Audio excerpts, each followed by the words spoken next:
Okay, this one definitely caught my attention. This is the Huawei Pura 90s Pro Max, and honestly, instead of just reading out a list of specifications, let's actually look at how this phone feels when you use it. So, let's pick it up and go through the design, display, cameras, performance, battery, and all the little things that make a difference in everyday use. First thing I notice is the design. The Pura series has always tried to look different from the usual smartphone crowd, and this phone continues that idea. The frame feels premium in the hand, while the back has this clean, polished finish that really catches the light when you move it around. And look at this camera area. It immediately tells you that this phone is focused heavily on photography. It doesn't look like Huawei simply placed 3 cameras on the back and called it a day. The camera module is part of the overall design. On the side, you've got the power button and volume controls positioned where your fingers naturally fall. It's a small thing, but when you're using a phone every day, these little details matter. Now let's turn the display on, and this is where the phone really starts to look impressive. The screen is bright, sharp, and the colors have that punchy flagship look. I'm just scrolling through the menus here, opening a few apps, and everything feels very fluid. Watching videos is another area where you can immediately appreciate a good display. The blacks look deep, the colors are vibrant, and the thin bezels give you a lot of screen without making the phone feel unnecessarily huge. And when you're just doing normal things, Instagram, YouTube, browsing, switching between apps, the experience feels exactly how you'd expect from a premium flagship. Now let's get to the part I'm probably most interested in, the cameras. I'm going to start with the main camera. In good lighting, you can see a lot of detail here. Just look at the texture on this object.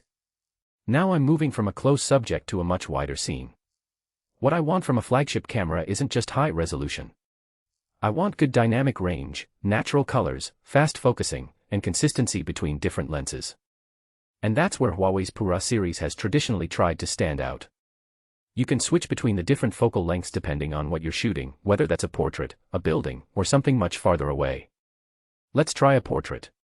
The background separation looks really nice, and the subject stays clear without making the image look completely artificial.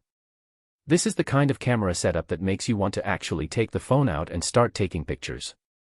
Now let's talk about performance. I'm going to open a few apps, jump back and forth between them, and then try something a little heavier. Everything is responding quickly here. And honestly, for normal everyday use, this is what matters more than benchmark numbers. You don't want to think about the processor when you're using your phone. You just want to tap something and have it happen. Battery life is another big part of the flagship experience. Because there's no point having a beautiful display and powerful cameras if you're constantly looking for a charger. So after spending some time with the Huawei Pura 90s Pro Max, I think the biggest attraction isn't one single feature. It's the complete package. You've got the premium design, a high-quality display, a camera system that clearly wants to be the star of the show, strong everyday performance, and the kind of battery and charging setup you'd expect from a high-end phone. But here's what I really like. Huawei isn't trying to make this phone look like every other flagship. The Pura design has its own personality.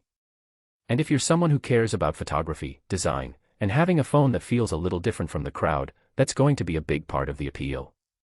So, that was my hands-on look at the Huawei Pura 90s Pro Max. If you enjoyed this realistic demonstration, don't forget to like the video, subscribe, and let me know in the comments, which part of this phone would you test first, the camera, display, or performance? I'll see you in the next one.